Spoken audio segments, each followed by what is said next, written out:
In this video, I'm going to show you how to get dark mode on Instagram.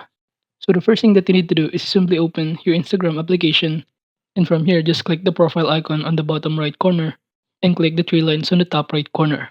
In which the first thing that we need to do is simply convert our account to professional one.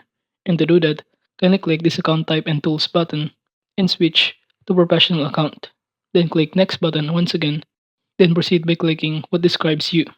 Then click the button below, and after that, you'll be able to be directed on this page. Then just click Creator and Next button, and click Not Now or Continue if you want to. So basically, after setting up your account to Professional one, all you need to do is simply go back to this page right here, and just simply refresh this one. And on this Professional dashboard, can you click on it?